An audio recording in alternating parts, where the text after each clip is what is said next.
friendship and happiness insights from Aristotle and Aquinas. I'm mostly going to be introducing Aristotle's ideas about friendship and happiness because Aristotle is the philosophical foundation for Thomas Aquinas' theology. So I'm going to start off by going over Aristotle's ideas, and then I'm going to talk about how Aquinas appropriates those ideas within a Christian theological context. The way that I read Aquinas, he's taking Aristotle's view and making it do work that Aristotle could not make it do himself. The first thing that I want to note, because I think it's incredibly important and it's not often noted, is that Aristotle devotes more time to friendship than any other topic in the Nicomachean Ethics. The second thing that I want to note, because I think it's equally important, and if you looked at contemporary work on Aristotle's ethics in particular, and it wouldn't matter whether that contemporary work was historical or critical. So it wouldn't matter if you were reading Neo-Aristotelian virtue ethicists, or if you were reading historians who were writing about what Aristotle said, you wouldn't really realize that Aristotle spent more time in his ethical works talking about friendship than any other topic, because nobody talks about friendship. It's completely marginalized within contemporary ethics, contemporary philosophy. And it's even marginalized as a topic for people who work on Aristotle and Aristotle's ethics. So there's a question there. Why is this? Why doesn't anyone care about friendship? Is it that friendship and the love that exists between friends, is it unimportant? Is that the reason why it's completely ignored? Or is it because philosophers think that friendship and the love between friends is just sort of obvious? It's not worthy of philosophical attention? Or is it because certain background assumptions made by contemporary philosophers and ethicists prevent them from seeing that friendship is in fact essential to a well-lived human life? And it prevents them from even seeing that this is surely the case for Aristotle. If you read, just to take an example, Sarah Brody has this really famous work of scholarship on Aristotle's ethics. I looked in the index. She mentions friendship 4 times. 3 of those times are in a footnote. So it's really, it's like, wow, you would think that friendship just didn't matter for Aristotle. However, it did. In fact, it's arguably like the central concept of his ethical theory. So I want to start with a question about why is it so marginalized now? So for Aristotle, friendship is central to both his politics and his ethics. It's right at the heart of his theory. So I want to talk about why this is the case for Aristotle. And then I also hope that maybe we'll get to talk about whether or not this ought to be the case. Is Aristotle correct that friendship is at the heart of ethics? So first, I want to say something about the Nicomachean Ethics as a text. I'm not presuming that anyone has read it. The Nicomachean Ethics is his most influential. It's not his only work of ethics, but it's his most influential work in ethics. It's 10 books. The first thing that Aristotle tells us about ethics is that the study of ethics is not undertaken for the sake of knowledge. So it's unlike the theoretical sciences like metaphysics or physics or the science of the soul. Those sciences are undertaken for the sake of knowledge. But ethics is undertaken for the sake of being good and living well. And being good and living well for Aristotle are intimately connected. So one studies ethics in order to become a good person and live a happy life. You don't study ethics just for the sake of knowing something. So it's a practical science, not a theoretical science. And given that it's a practical science, the principal question for Aristotle, the question that he opens up the ethics with, is what's the highest good, right? So what is the good at which all of our practical thought and reasoning and action ought to aim? Because that will be the target, right, of our lives. We'll want to hit that. And in order to hit the target, we would have to know what it is, right? So what's the highest good? Aristotle calls this good eudaimonia. That's a Greek word. It's sometimes translated as blessedness or the blessed life. Sometimes it's translated as happiness. Sometimes it's just translated as living well. But the goal of the practical life is eudaimonia. And Aristotle thinks of such a life in terms of activity. So it's not like if you reach eudaimonia, you're in some kind of passive state or condition. It's a kind of activity. And for Aristotle, he establishes right away in Book 1 that we must identify a eudaimon life with some exercise of characteristically human capacities.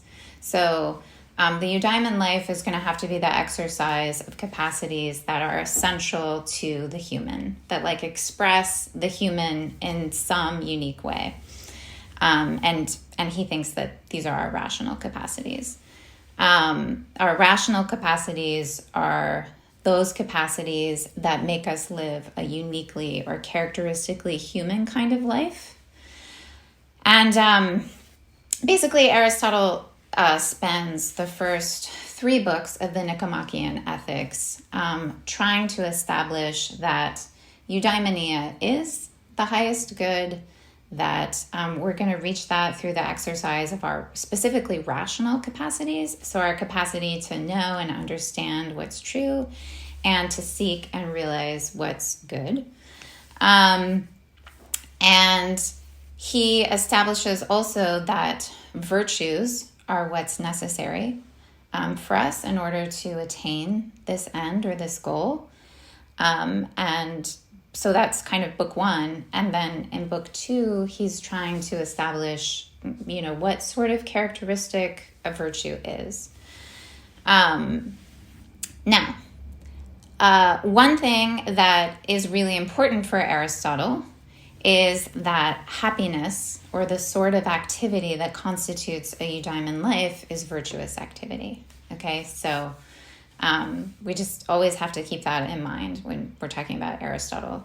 Now, this idea of happiness is one of the translations of eudaimonia. Today, when we talk about happiness, and especially when we theorize about happiness, so if you're theorizing about happiness in economics or in the social sciences, psychology, then you're basically talking about subjective well-being or feeling good. So everybody in the social sciences is a subjectivist about happiness. And that means that they reduce the concept of well-being to pleasure. So some of them are hedonists. Others of them think that subjective well-being is just when you have an overall balance of positive affect over negative affect, where this includes like all of your emotional life and your moods and everything else. And then other people will add to that some kind of subjective cognitive assessment that you're satisfied with your life on the whole. All of these views are still just subjectivism, because even in the case where you make some kind of cognitive assessment that you're satisfied with your life, that assessment is not subject to objective criteria. So if I say that, if I'm like part of some psychological study and they want me to give a self-report on my own happiness, which is how they measure it, then if I say that I'm so-and-so satisfied with my life, like I give it a 6 out of 10, it's not like someone's going to come to me and say, oh, but actually, like your husband beats you all the time and you're poor, like you're not actually happy. That's not how it works. It's just like whatever I report about it is just taken as the only obvious measure. Now, this kind of subjective well-being conception of happiness is not what Aristotle is talking about at all. The thing is, with all of these forms of subjectivism, you have two related problems from an Aristotelian perspective. So one, you have just a focus on an individual and an individual's psychology. So you have an isolated unit of assessment, and that's all that matters. You don't look at anything else. And you also have, and this is even more problematic from Aristotle's perspective, you have a kind of dualism or a divorce between the psychological perspective of the agent and the objective facts about the human person or human nature or human goodness, right? And, for Aristotle in the Ethics, that's his focus, objective facts about human nature and human goodness, right? That's what he thinks you're interested in, because it's only when you possess that we would call you happy, right? So it's not a kind of subjectivism. And these two flaws that I'm pointing out, for Aristotle, the two flaws are going to be related in terms of there being flaws. So for Aristotle, fundamentally, what a human being is a rational, social, political animal. And so if that's the kind of thing that we are, then our happiness has to be understood in terms of common goods and shared forms of life. So for Aristotle, I think it's true to say that the happy life is a life of friendship. It is a life, right, that is well lived in communion with others and in no other way. So if that's true, then theories that understand happiness solely in terms of an individual's subjective condition are disconnected from this reality about human persons, right? The reality that they have these objective conditions for their flourishing, namely that they have to form a community of persons with other people. So for Aristotle, you might feel really good about your life, you might be in a good mood, you might have an overall balance of pleasure and pain, and still be failing miserably to flourish objectively as a human being. And that's what he really cares about. And he thinks about it in terms of the highest good. Now, it is true that there is a subjective component to happiness, right? So presumably someone living eudaimon life will feel good or satisfied about their life, but only insofar as they meet this objective criteria for flourishing. So happiness is about living and being in a certain way and not just about feeling a certain way. So I just want to be clear about that. That's what we mean by happiness.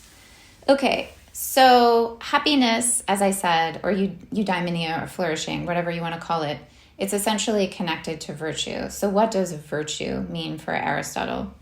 Virtue is a settled, stable disposition. It's a kind of existential readiness or preparedness to think, feel, and act in ways that conduce to objective flourishing for human beings, in ways that constitute a happy and good life. So the master virtue for Aristotle is practical wisdom or phronesis, and this is just good judgment about what to do in the particular circumstances of your life. Now, Aristotle recognizes that having this good judgment is actually really hard. It's not like you might be born naturally, like really clever or smart, but nobody's naturally born practically wise. It's something that you have to be habituated into, and it takes a lot of experience, and you have to have an example of a wise person that you can imitate and follow. But he also thinks that there's no way you can be practically wise without moral virtue. So practical wisdom is an intellectual virtue. It perfects the practical intellect, which is the mode of thinking and reasoning and knowing in relation to choice and action. But there's also moral virtue. And moral virtue is the regulation of our appetites or our desires. So there are lower appetites. There's like fear and our appetites for food and sex and drink and things like this. That's all the stuff of moral virtue, but there's also what Aristotle calls boulesis, which is sometimes translated as the will. And that is the stuff of justice, right? Decision, and performing just acts. So these are all moral virtues because what they perfect is our appetites. And Aristotle thinks you just can't make good practical judgments without moral virtue. That is to say, without right desire. Because he thinks that if you have disordered desires or unregulated desires, then you'll be unable to read a situation clearly, because one of the things that disordered desires does in us is it misdirects our attention, right? And so we're not able to pick out what features of the situation are salient. Another thing about virtue to say is that it's a mean, right? It's a mean between two extremes. So if you think about courage is the virtue that regulates our fears. Fears are something that we naturally experience as human beings.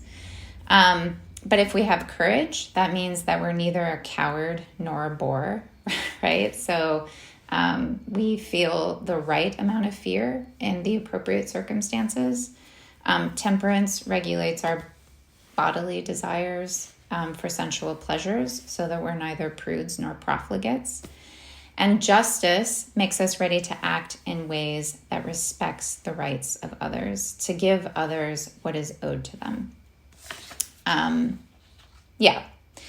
Nobody's born virtuous, right? You can only become virtuous through a certain kind of education. It takes many years.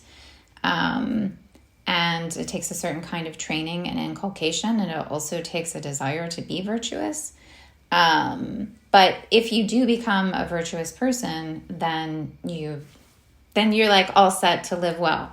Now, virtue, however, is not, it's necessary, but it's not sufficient for living well. So Aristotle also thinks that you need external goods in order to live a happy life. So for Aristotle, there's like a certain amount of luck or good fortune that's involved in attaining the happy life as he understands it, because he thinks, rightly or wrongly, in order to live well, you also have to have a modicum of wealth. You have to have health. He thinks you should not be ugly. And he thinks, you have to be born in a decent society. And happily for him, he's a Greek. But maybe you're a barbarian. And that's just too bad for you. The world needs to also do you a favor. And I mention that because friendship is for Aristotle an external good. So just like keep that in the back of your head when you're thinking about him. So as the Nicomachean Ethics progresses, and it's 10 books in total, we kind of see Aristotle working his way up to the highest good. So actually the way that the Nicomachean Ethics proceeds, the form matches the content. So it's no surprise that it opens up with the question of the highest good, and then it ends with the answer. It's contemplation of God, by the way. So it's a kind of progression, and he begins with moral virtues, and he works his way up to intellectual virtues, and then he finally gets to friendship in books 8 and 9. So it's pretty late on the scene. The only book that comes after that is On Contemplation of God. Which is the highest good. And so one of the questions that we want to try to answer at the end of this is, how does the active life, the life of friendship, fit in with the contemplative life? Okay, so here's how Aristotle opens up book 8 of the Nicomachean Ethics. He says, no one would choose to live without friends, even if he had all other good things.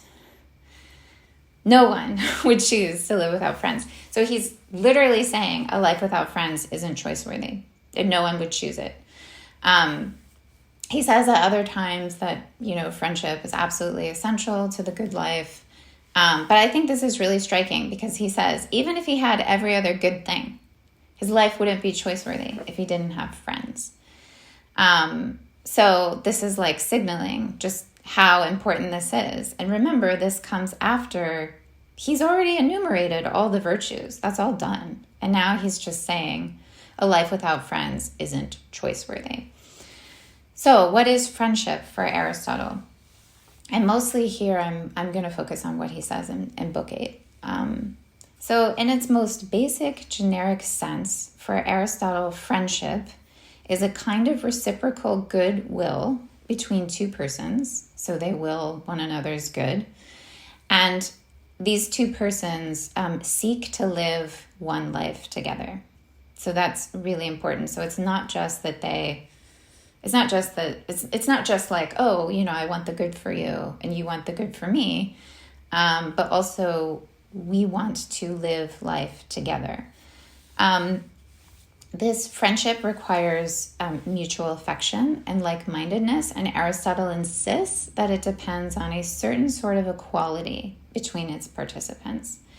So I can't be friends with a bottle of wine as much as I might love wine. I can't be friends with a horse. I also can't be friends with someone who's so unequal to me in terms of abilities or capacities that I can't imagine spending huge chunks of my life with them. So there has to be a kind of equality. And the inequality can go in either direction. Like someone could just be far too superior for me to be their friend, or they could be far too inferior to me. But there has to be equality because friendship is living, acting, and thinking in a cooperative way. Friendship is a kind of love, okay? We should freely adopt this language of love. It's a kind of love. And for Aristotle, when we're thinking about friendship and what it means to will the good for another person in this mutual way, we're always talking about the good, right? Because love is, right, it's desire for the good. And Aristotle thinks of the good as having three different aspects. And so he thinks there are three different kinds of friendships that you find in human life. And these friendships track the three different kind of characteristic forms of attractiveness of the good or something like that. So that is pleasure, utility, and virtue. So the three kinds of friendship then are friendships of pleasure, friendships of utility, and virtuous friendships, or friendships of excellence, as it's sometimes translated. So it's because there are these three objects of love that there are these three kinds of friendship. So let's just start with friendships of pleasure. What's the ground of the affection and the basis of the shared life in this kind of friendship? Aristotle says it's the pleasure they get in participating in certain activities together. So think of your drinking buddy or the people you like to party with, or maybe just, I don't know, maybe you like to sew or something. And so there are just people who also enjoy these activities, and you get together and you do this kind of stuff with them, and that's the ground of your friendship. But you can imagine and a lot of college friendships actually end this way. It's like one of the guys gets married and suddenly he can't be at the bar all the time with the rest of his buddies. And the friendship, these people drift apart because the basis of the friendship was really the pleasure that they had in drinking together, or throwing darts or whatever they did at the bar. Now, you might still have mutual affection for these people. You might still wish them well, but you no longer really desire to spend all your time with them. So these friendships of pleasure, once the basis of the pleasure is gone, the reason for the friendship is gone. And Aristotle says that these sorts of friendships are most characteristic of young people who tend to act from passion and to seek pleasure. And he thinks they're the most unstable, least interesting. They're the least valuable kind of friendship that you could have. But it's still a real friendship, okay? It's not like an ersatz friendship. It's real friendship. And then the second kind of friendship is friendship of utility. So these friendships are grounded in the instrumental value the relationship is bringing to both of its participants. So these are people who love each other, or they have this mutual affection for one another, but it's based on what is useful to them, and it's not based on a love of the person for themselves. So I was like thinking about what are my utility friendships? And the best example I could think of was when I was in college, there was a guy who was in my Latin class and in my calculus class. And so we used to study together all the time. And it was mutually beneficial because I was much better in Latin than he was, and he was much better in calculus than I was. So we would get together and I would help him with Latin and he would help me with calculus. And like we were friends, you know, like we would study and then like we would get something to eat, or maybe, I don't know, like maybe we would do something else, but we were friends. But once Latin was over and especially once calculus was over for me, there just really wasn't that much of a basis for this friendship. You know, like he was a nice guy, but we didn't have that much in common and we drifted apart. I can't even remember his name. So this is like a classic friendship of utility, right? You have goodwill, you have mutual affection, you have these shared activities that you do together.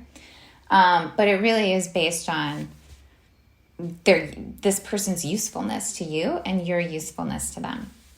Again, Aristotle wants to insist this is like a real kind of friendship, you know? It's not like it's bad, but this isn't the essence of a happy life.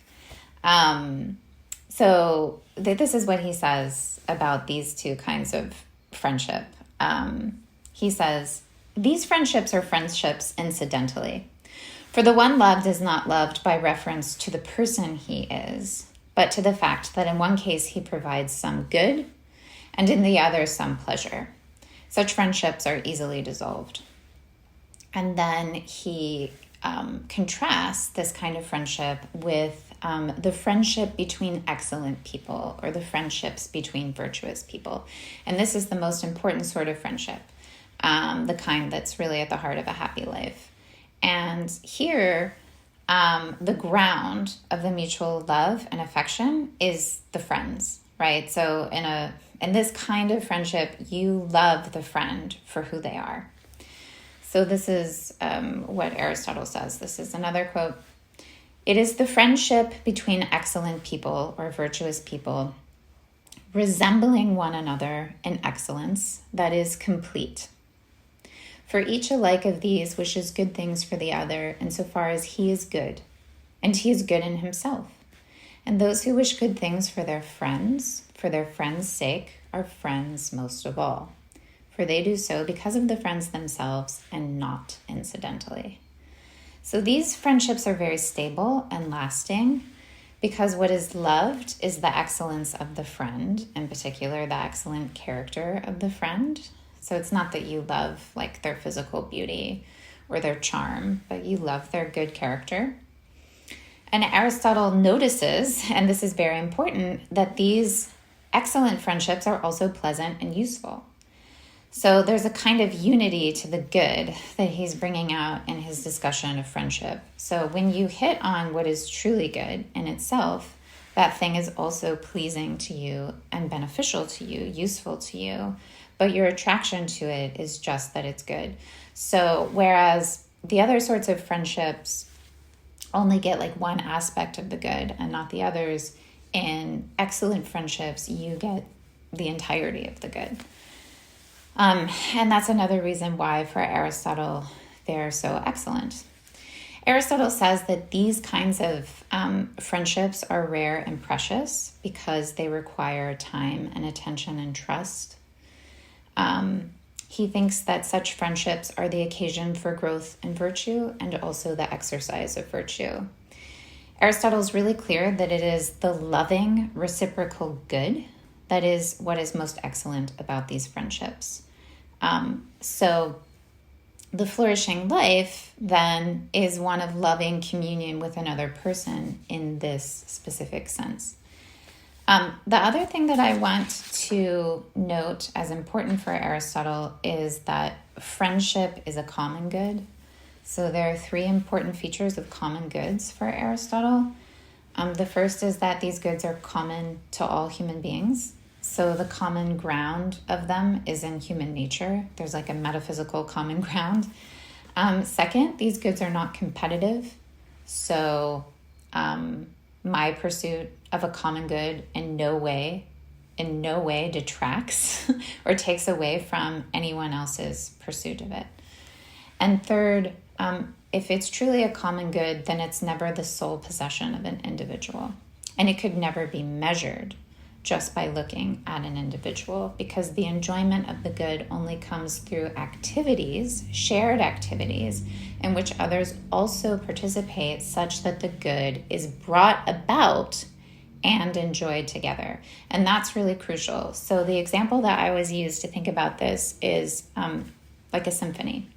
So if you think about a symphony, you have all of these different players and singers who have to cooperatively work together, both to bring the symphony into being and also to be able to enjoy it, right? I mean, like if I'm thinking of a French horn player, like he can play his part, but he can't play Beethoven's Ninth, right? The only way to play Beethoven's Ninth is to get with the whole orchestra and bring it into being. And that's when playing his part is truly enjoyable, right? And so that's kind of like a common good.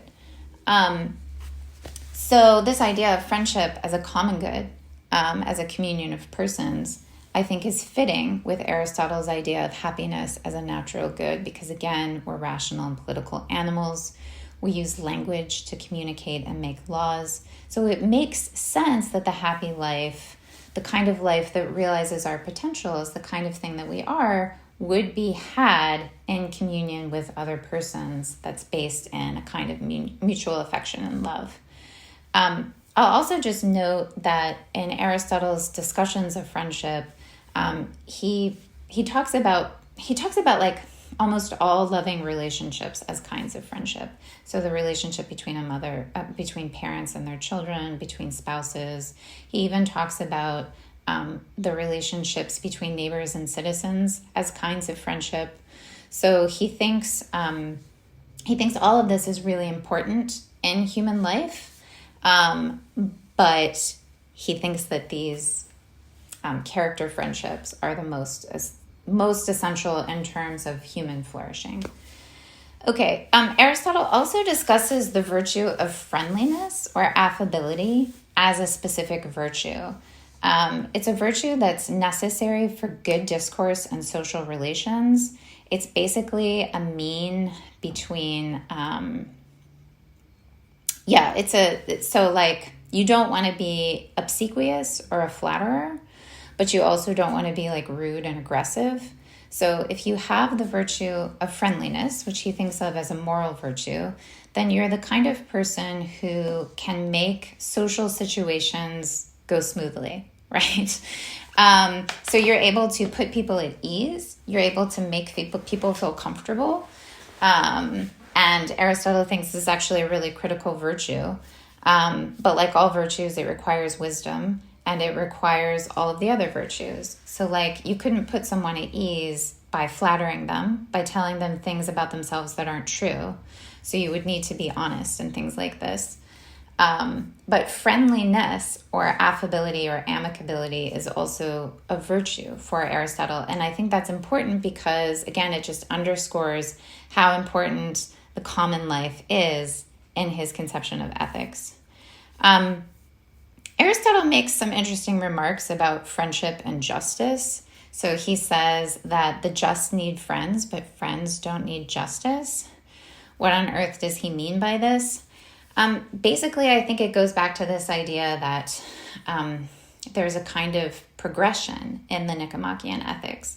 So if you think of how it proceeds, you have moral virtue. The highest moral virtue is justice. That's book 5.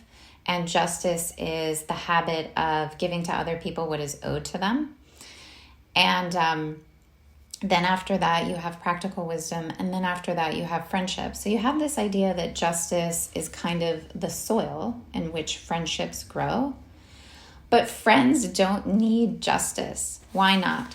Well, it's not because you can lie and steal to your friends. That's not what Aristotle's saying.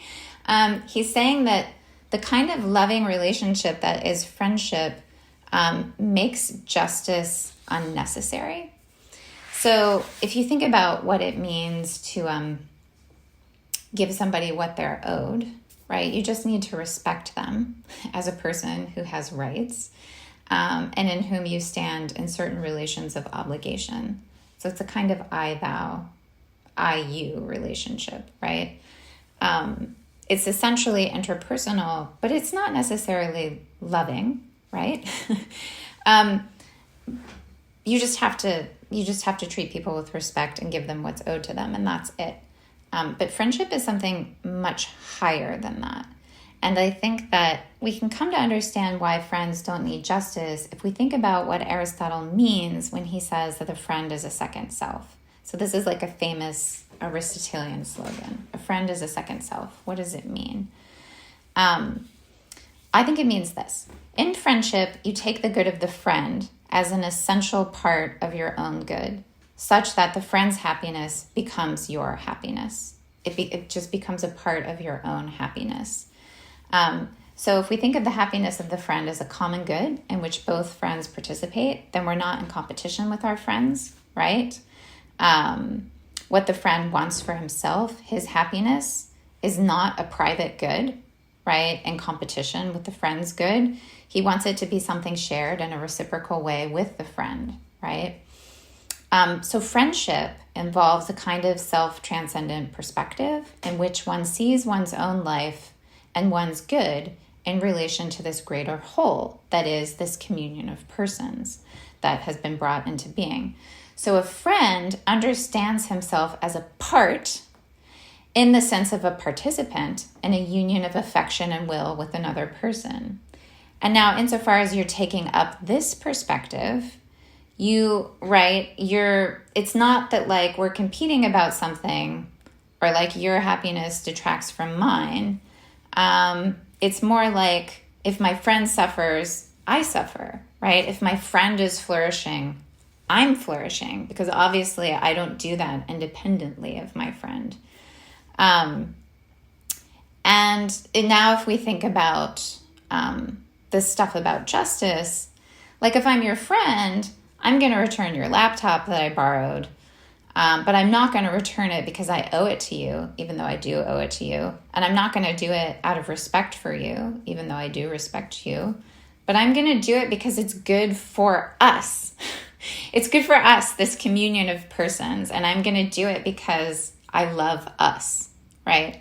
I mean, I love you. Like, that's the basis of this communion of persons. But like, really what I love is us, right? I love our friendship. And that's why I'm going to return your laptop. So I think it's sort of like this sense. This is something like what Aristotle means when he says that, friends don't need justice. They've transcended it. Like they're on some kind of higher plane. There's an Aristotle scholar that I really think is excellent named Arya Kosman, and he talks about this a lot. He talks about the friendship as an enlarging or enhancing your self-consciousness, your being, like kind of your being in the world. And he says that friends form like a we subject. So it's no longer I, thou, but it's we, right? It's the first person plural. And he says, friends, they have this shared vision and pursuit of a common good, so that it's no longer just like somebody's subjective being that's enhanced or enlarged in friendship, but actually because friends kind of co-perceive reality and they think together and they speak together and they act together, they acquire a wider, deeper, more powerful range of objective conscious life. So through friendship, and here I'm quoting Kosman because I think it's great, the enhancement of my being is not simply as subject, but as objectively determined consciousness. And this is accomplished by the richer field of objective being made possible by political life, that is to say, the life of friendship. So friends enlarge their being by enabling each other to intelligibly encounter a wider field of reality, right? So I think this is worth thinking about. I'm going to keep going, but it's worth thinking about what that really means. And how that cuts against a certain kind of subjective picture of happiness. I'll also note that Aristotle thinks of conversation as like the paradigm of this sort of enrichment or enlargement of the self. Okay, So the last thing that I guess I'll say is this kind of self-transcendence that you achieve within friendship. It's not a selflessness. It's not like altruism. It's not about forgetting the self. But it's more about transcending a more enclosed mode of selfhood for the sake of a higher, more expansive mode of selfhood. So the love of friends is neither self-regarding rather than other-regarding, and it's not other-regarding rather than self-regarding. It's rather that the regard for the self now necessarily includes regard for the other. So, right, it's not I, thou, it's a we. Okay, so I also want to say something about the contemplative life being a life of friendship, because I think this is especially important for students, for undergrads, for grad students too. This is important for you. I shouldn't leave you out. Aristotle goes on to say that contemplation, specifically contemplation of God, is the highest human activity. That sounds like something, that you do by yourself. But actually, Aristotle thinks that this activity is like most enjoyable when you do it with friends. And if you think about the context of the sort of friendships that you can have in college, this shared form of life where you are trying to understand what is true together, I think is for Aristotle one of the ways of living the contemplative life.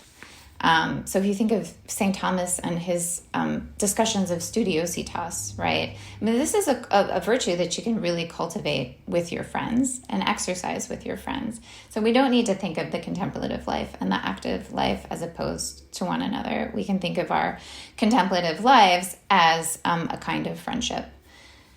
And in fact, I encourage you to think of it that way. Okay, so now I have to get to Aquinas because it's already 8:45 and I don't know how that happened. So Aquinas basically follows Aristotle in thinking that the blessed or the happy life requires virtue. But he makes a bunch of distinctions that Aristotle is not going to make. And it's important to understanding these distinctions to see how his view of friendship and virtue is going to be different. So the first distinction that St. Thomas makes that Aristotle doesn't is between imperfect and perfect happiness. So imperfect happiness for St. Thomas is what we can have in this earthly life, and it requires what Aquinas calls natural virtues. Natural virtues are basically the Aristotelian virtues. And these virtues are necessary to attain what Aquinas calls our natural end. And Aquinas does distinguish metaphysically between our natural end and our supernatural end. And he just thinks that our natural end is ultimately ordered to our supernatural end. Aristotle doesn't think we have a supernatural end. So this is not something that he's messing with. Now, Aquinas thinks we're not perfectly happy in this life because no created good can completely satisfy us as rational creatures. So because we're rational creatures, we seek to know the truth and love what is good and what is beautiful. But these ends are never exhausted by anything finite or created. So we're always just kind of dissatisfied. It's like read Augustine, think about your restless heart. I mean, none of the great things that we get in this life fully, completely satisfy us, even though they might be really great, including our friendships. For Thomas, they're like, no earthly friendship or romance. I mean, like, I don't care how great your marriage is or whatever. None of that's going to perfectly fulfill you. So our perfect beatitude or our perfect happiness consists in beholding God as he is in his essence, or the beatific vision. And we cannot do this in this life, St. Thomas thinks, and we certainly can't do it just through natural virtue, right? So like justice and practical wisdom is not going to get us the beatific vision. So the goods we enjoy in this life are a foretaste of our perfect good or our beatitude. And Aquinas argues that there are also theological virtues that direct us to eternal life with God. And of course, Aristotle has no conception of this, but these are faith, hope, and love.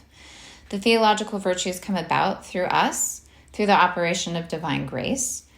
We do not become hopeful in the same way that we would become just or temperate. We have to cooperate with divine grace. We follow the promptings of the Holy Spirit. We can't acquire these virtues through our own steam. Faith, for Aquinas, perfects our intellect. Hope and love perfects our will. Now, It's within this context, right? It's like an Aristotelian framework, but it's expanded. And it's within this context that Aquinas discusses friendship with God, right? So if you think of the Secunda Secundae, question 23, the first question on charity, one of the first things that he says is that it's a kind of friendship. Now, this is a big, big, big difference with Aristotle, because Aristotle insists that friendship with God is impossible. Why? Well, remember, for Aristotle, true friendship depends on a certain amount of equality, right? And Aristotle's God is just far too superior to any human being to be friends with them, right?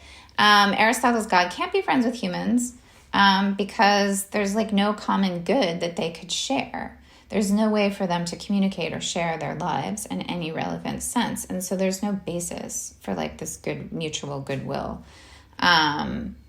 And, you know, also Aristotle's God is just thought, thinking, thought. So it doesn't, Aristotle's God doesn't love you.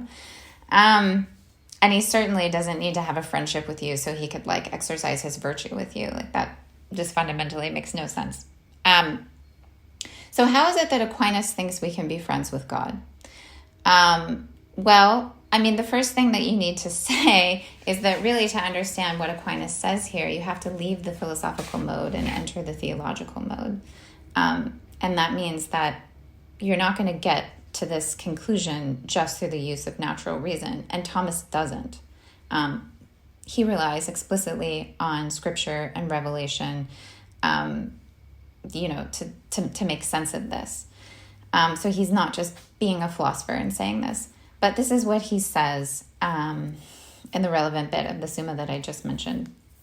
So he says, according to the philosopher, which of course is Aristotle, not every love has the character of friendship, but that love which is together with benevolence, when, to wit, we love someone so as to wish good to him. If, however, we do not wish good to what we love, but wish its good for ourselves, thus we are said to love wine or a horse, it is not love of friendship, but a kind of concupiscence, a love of concupiscence. For it would be absurd to speak of having friendship for wine or for a horse. Yet neither does well-wishing suffice for friendship, for a certain mutual love is requisite, since friendship is between friend, and this is well-wishing, and it's founded on some kind of communicatio. Accordingly, since there is a communicatio between man and God, inasmuch as he communicates his happiness to us, some kind of friendship must be based on this same communicatio, of which it is written in 1 Corinthians 1:9, God is faithful, by whom you are called unto the fellowship of his Son. The love which is based on this communicatio is caritas, where it is evidence that caritas is the friendship of man for God. So, really quickly, how do we make sense of this? Here's what I think that it means. God communicates his happiness to us by making us in his image, first and foremost. Only rational creatures, according to Aquinas, can attain the sort of communion with God that is the beatific vision. Okay, so your dog's not going to be beatified, sorry. Aquinas' God, unlike Aristotle's God, is a creator, and he made man in his own image and likeness, and he made man for himself as a thing to be perfected in communion with him. God did not have to create man. He didn't need us. He didn't have to create anything. He didn't need anything. All of creation is a gratuitous gesture of love, a communication of his goodness. And this is the basis, the communicatio, this is the basis of the friendship of man for God. And of course, we know that God became man in the person of Jesus Christ and dwelt among us to reveal himself to us and to enact the work of our salvation. These are truths that Aquinas has by faith, and that for Aristotle would seem pretty wild, if not downright perverse. So, so that's how I think you end up